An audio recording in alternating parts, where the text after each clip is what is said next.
नमस्कार विद्यार्थी मित्रांनो, स्वागत आहे तुमचं आजच्या नवीन व्हिडिओमध्ये. तर आज आपण 9 फेब्रुवारी 2026 च्या खूप महत्त्वाच्या चालू घडामोडी पाहत आहोत.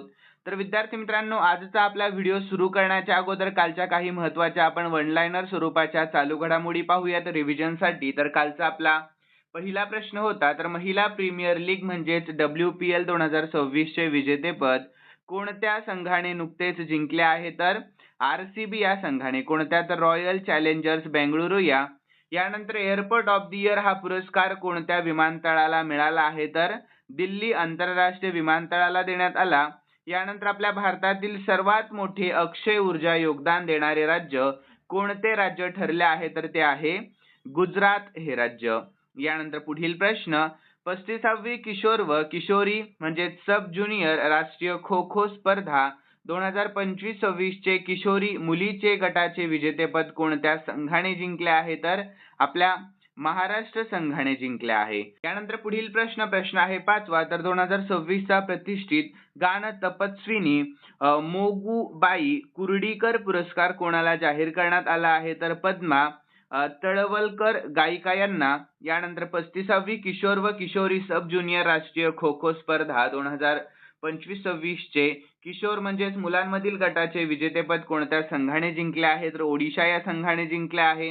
यानंतर विद्यार्थी मित्रांनो, एअरपोर्ट अथॉरिटी ऑफ इंडियाच्या संचालक मंडळावर मानव संसाधन म्हणजेच HR चा संचालक म्हणून कोणाची नियुक्ती करण्यात आली आहे? तर सौ निवेदिता दुबे यांची. यानंतर 2026 चा प्रतिष्ठित क्रॅफर्ड पुरस्कार कोणाला मिळाला आहे? तर वीरभद्रन रामनाथन यांना. यानंतर आपल्या भारताचा पहिला राष्ट्रीय UA चाचणी आणि इनोव्हेशन कॉरिडॉर कोठे उभारण्यात येत आहे? तर आसाममध्ये. यानंतर 10वा प्रश्न कालचा शेवटचा. तर Asian rifle and pistol shooting championship 2026 चे आयोजन कोठे करण्यात आले आहे? तर नवी दिल्लीमध्ये करण्यात आले आहे.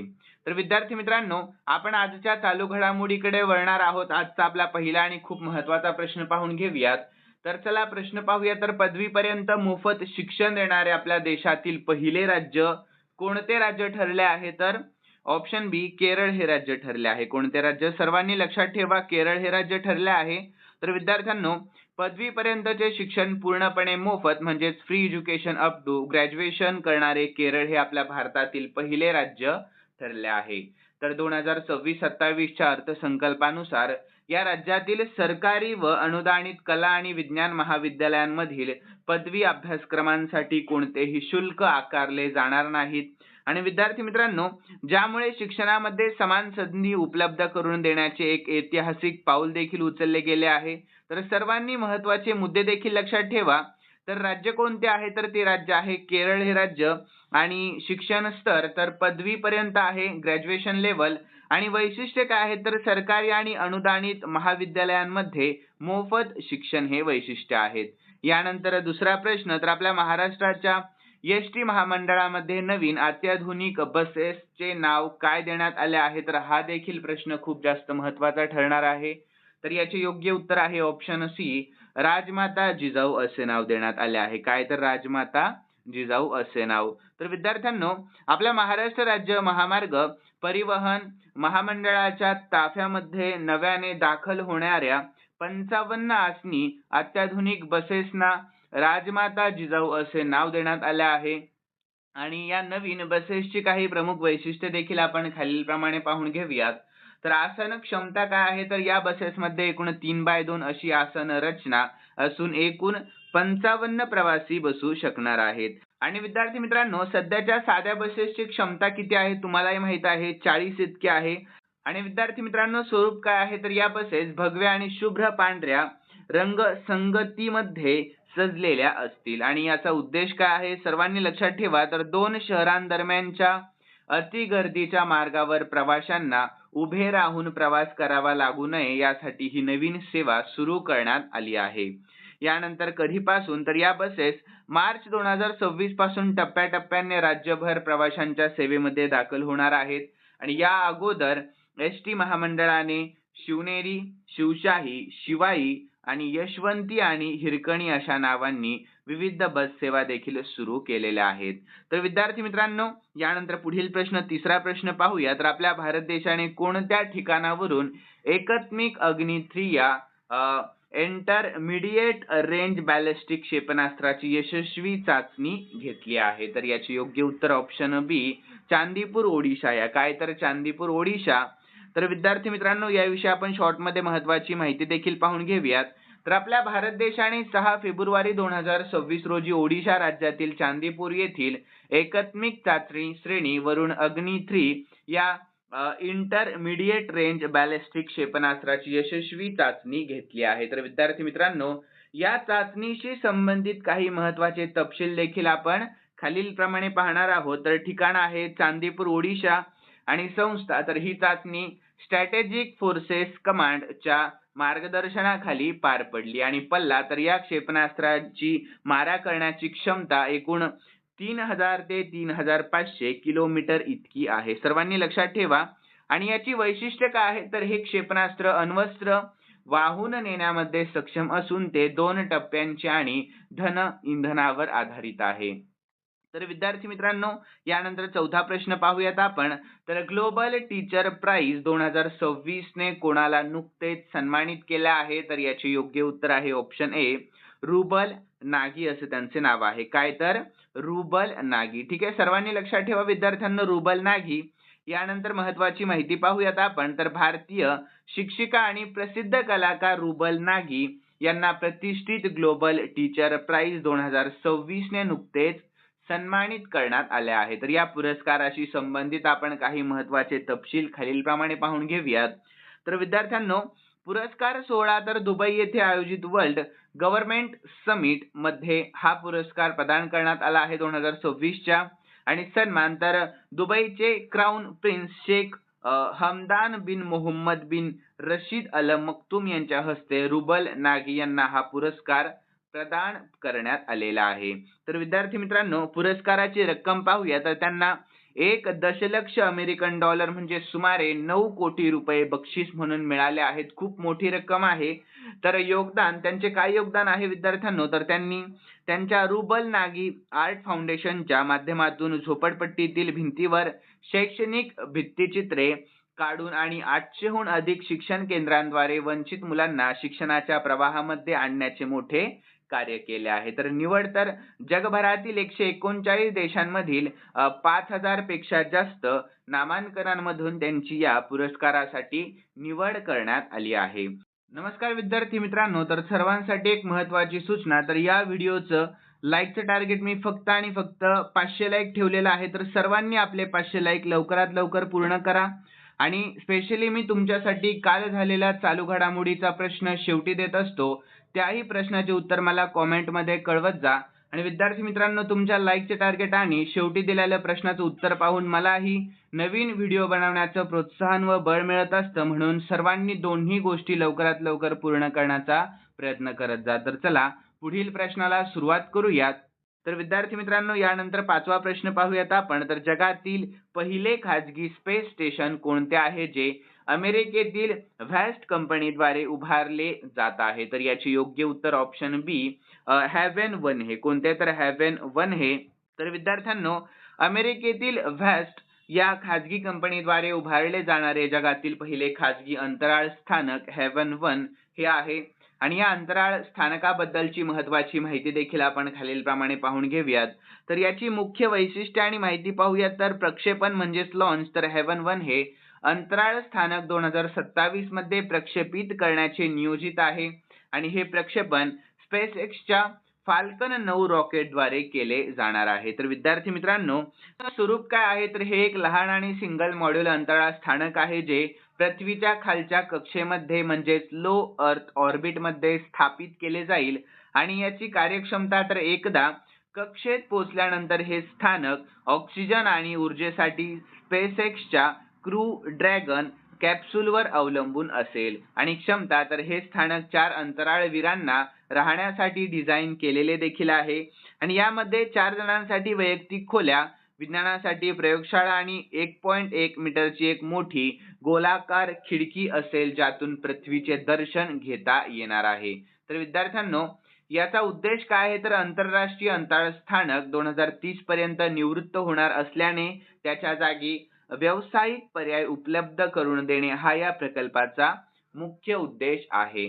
तर विद्यार्थ्यांनो, यानंतर 6वा प्रश्न, तर जागतिक सी फूड काँग्रेस 2026 चे आयोजन आपल्या भारतामध्ये प्रथमच कोठे करण्यात आले आहे तर याचे योग्य उत्तर ऑप्शन सी, चेन्नई मध्ये करण्यात आले आहे. कोठे करण्यात आले आहे तर चेन्नई मध्ये. तर विद्यार्थी मित्रांनो, याविषयी आपण शॉर्ट मध्ये महत्त्वाची माहिती पाहून घेऊया. तर जागतिक सी फूड काँग्रेस 2026 चे आयोजन आपल्या भारत देशामध्ये प्रथमच चेन्नई येथे करण्यात आले आहे आणि या कार्यक्रमाचे महत्त्वाचे तपशील आपण खालीलप्रमाणे पाहून घेऊयात. तर ठिकाण आहे चेन्नई ट्रेड सेंटर, चेन्नई, तामिळनाडू आणि कालावधी 9 ते 11 फेब्रुवारी 2026 हा कालावधी आहे. आणि यजमान तर भारत सरकारच्या मत्स्य व्यवसाय विभागाने आंतरराष्ट्रीय फिश इन्स्पेक्टर्स असोसिएशन सोबत मिळून हे आयोजन केले आहे. आणि याचे महत्त्व, तर हा कार्यक्रम दर 2 वर्षांनी होणारा म्हणजे द्विवार्षिक असून भारत या प्रतिष्ठित जागतिक यजमानपद भूषवणारा पहिला दक्षिण आशियाई देश देखील ठरला आहे. तर विद्यार्थी मित्रांनो, मुख्य विषय म्हणजे थीम काय आहे याची, तर समावेशक वाढीसाठी शाश्वत उपाय, सुरक्षित न्याय व लवचिक जागतिक सीफूड व्यापार तयार करणे अशी थीम आहे. यानंतर पुढील प्रश्न 7वा पाहूयात. तर आरबीआयने नागरी सहकारी बँकांचे व्यवस्थापकीय आणि तांत्रिक सामर्थ्य वाढवण्यासाठी फेब्रुवारी 2026 मध्ये कोणते अभियान सुरू केले आहे तर याचे योग्य उत्तर ऑप्शन बी, मिशन सक्षम हे अभियान सुरू केले आहे. कोणी तर आरबीआयने. तर विद्यार्थी मित्रांनो, रिझर्व्ह बँक ऑफ इंडियाने नागरी सहकारी बँकांचे प्रशासकीय, व्यवस्थापकीय आणि तांत्रिक सामर्थ्य वाढवण्यासाठी फेब्रुवारी 2026 मध्ये मिशन सक्षम हे अभियान नुकतेच सुरू केले आहे. आणि हे एक मोठ्या प्रमाणावरील क्षमता निर्मिती आणि प्रमाणपत्र कार्यक्रम असून याद्वारे 1.40 लाखांहून अधिक कर्मचाऱ्यांना क्षेत्रीय भाषांमध्ये प्रशिक्षण दिले जाणार आहे. तर विद्यार्थ्यांनो, मिशन सक्षमची मुख्य उद्देश काय असणार आहे तर सहकारी बँकिंग क्षेत्रातील तांत्रिक प्रगती, सुशासन आणि व्यवस्थापकीय कार्यक्षमता वाढवणे. आणि यानंतर आपण पुढील प्रश्नाकडे वळूयात. प्रश्न आहे आपला 8वा. तर देशातील पहिल्या सहकार आधारित राईड हेलिंग प्लॅटफॉर्म भारत टॅक्सीचे उद्घाटन कोणाच्या हस्ते करण्यात आले आहे तर याचे योग्य उत्तर ऑप्शन बी, गृहमंत्री अमित शहा यांच्या हस्ते करण्यात आले आहे. कोणाच्या हस्ते तर आपल्या भारताचे गृहमंत्री अमित शहा यांच्या हस्ते. तर विद्यार्थी मित्रांनो, याविषयी आपण शॉर्ट मध्ये महत्त्वाची माहिती देखील पाहूयात. तर आपल्या भारत देशातील पहिल्या सहकार आधारित राईड हेलिंग प्लॅटफॉर्म भारत टॅक्सीचे उद्घाटन केंद्रीय गृह आणि सहकार मंत्री अमित शहा यांच्या हस्ते 5 फेब्रुवारी 2026 रोजी नवी दिल्लीतील विज्ञान भवन येथे करण्यात आले आहे.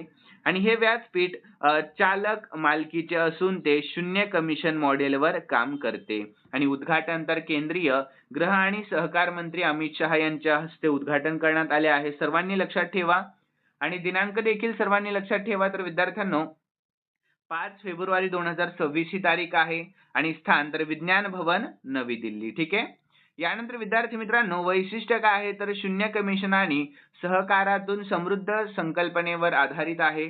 आणि हे प्लॅटफॉर्म चालकांना थेट नफा मिळवून देण्यासाठी व परदेशी ॲप आधारित टॅक्सी सेवांना स्वदेशी पर्याय म्हणून सुरू करण्यात आले आहे, जे सुरुवातीला दिल्ली, एनसीआर आणि गुजरात मध्ये कार्यान्वित झाले आहेत. यानंतर पुढील प्रश्न आहे 9वा. तर विद्यार्थ्यांनो, अनुसंधान नॅशनल रिसर्च फाउंडेशनच्या स्थापना दिवस कधी साजरा केला जातो तर याचे योग्य उत्तर आहे ऑप्शन सी, 5 फेब्रुवारी रोजी साजरा केला जातो.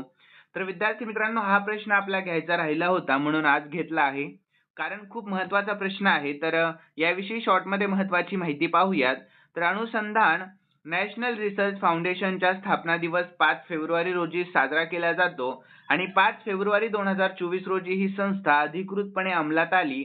आणि अनुसंधान नॅशनल रिसर्च फाउंडेशन कायदा 2023 अंतर्गत देशातील संशोधन आणि विकासाला प्रोत्साहन देण्यासाठी या संस्थेची स्थापना करण्यात आली आहे. यानंतर महत्त्वाची माहिती पाहूयात पॉइंट नुसार. तर स्थापना सर्वांनी लक्षात ठेवा, 5 फेब्रुवारी 2024 रोजी स्थापना करण्यात आली आहे. आणि याचे उद्दिष्ट काय आहे तर विद्यापीठे, महाविद्यालये आणि संशोधन संस्थांमध्ये वैज्ञानिक संशोधनाची संस्कृती रुजवणे. यानंतर संचालन, तर यांच्या गव्हर्निंग बोर्डाचे अध्यक्ष आपल्या भारताचे पंतप्रधान असतात. ठीक आहे, लक्षात ठेवा. तर नोडल विभागामध्ये तर विज्ञान आणि तंत्रज्ञान विभाग आहे. यानंतर विद्यार्थी मित्रांनो 10वा आणि शेवटचा प्रश्न आहे, महत्वाचा प्रश्न आहे, हा देखील आपला दिनविशेषवर आधारित प्रश्न आहे. तर सुरक्षित इंटरनेट दिवस 2026 जगभरामध्ये कधी साजरा केला जाणार आहे? तर याचे योग्य उत्तर आहे ऑप्शन बी, 10 फेब्रुवारी रोजी साजरा केला जाणार आहे. केव्हा? तर 10 फेब्रुवारी रोजी. तर विद्यार्थी मित्रांनो जगभरामध्ये सुरक्षित इंटरनेट दिवस म्हणजेच सेफर इंटरनेट डे 2026 मंगळवारी म्हणजेच 10 फेब्रुवारी 2026 रोजी साजरा केला जाणार आहे. आणि या वर्षासाठी स्मार्ट तंत्रज्ञान सुरक्षित निवडी म्हणजेच AI चा सुरक्षित आणि जबाबदार वापर ही अधिकृत संकल्पना म्हणजे थीम निश्चित करण्यात आली आहे. तर विद्यार्थी मित्रांनो याच्या ठळक बाबी देखील आपण पाहून घेऊया. तर उद्देश काय आहे? तर विशेषतः मुले आणि तरुणांमध्ये इंटरनेटचा सुरक्षित आणि अधिक जबाबदार वापर वाढवणे. आणि कधी साजरा होतो? तर हा दिवस दरवर्षी फेब्रुवारी महिन्याच्या दुसऱ्या मंगळवारी साजरा केला जातो. आणि याचा प्रसार, तर हा उपक्रम सध्या जगातील 170 हून अधिक देशांमध्ये राबवला जात आहे. आणि आपल्या भारतातही इलेक्ट्रॉनिक्स आणि माहिती तंत्रज्ञान मंत्रालयाअंतर्गत information security education and awareness प्रकल्पाद्वारे या दिवशी विविध जनजागृती उपक्रम राबवले जातात. तर विद्यार्थ्यांनो यानंतर खालील प्रश्न मी स्पेशली तुमच्यासाठी ठेवलेला आहे आणि हा प्रश्न आपण काल झालेल्या चालू घडामोडीमध्ये पाहिला होता. तर सर्व विद्यार्थ्यांनी या प्रश्नाचे उत्तर आपल्या कॉमेंटमध्ये कळवायचं आहे अचूकपणे. तर चला प्रश्न पाहून घेऊया. तर एअरपोर्ट ऑफ द इयर हा पुरस्कार कोणत्या विमानतळाला देण्यात आला आहे? तर विद्यार्थ्यांनो सर्वांनी योग्य उत्तर कळवा आणि तुम्हाला व्हिडिओ कसा वाटला हे देखील सर्वांनी कॉमेंटमध्ये सांगत चला. आणि विद्यार्थ्यांनो या व्हिडिओचं लाईकचे टार्गेट मी फक्त 500 लाईक ठेवलेलं आहे. किती? तर फक्त 500 लाईक. तर सर्वांनी 500 लाईक लवकरात लवकर पूर्ण करत जा. तुमचे 500 लाईक पाहून मलाही नवीन व्हिडिओ बनवायला खूप प्रोत्साहन येत असतं. तर चला जाता जाता सर्वांनी या व्हिडिओला लाईक, शेअर आणि सबस्क्राईब करायला अजिबात विसरू नका. भेटूयात नवीन व्हिडिओमध्ये. धन्यवाद.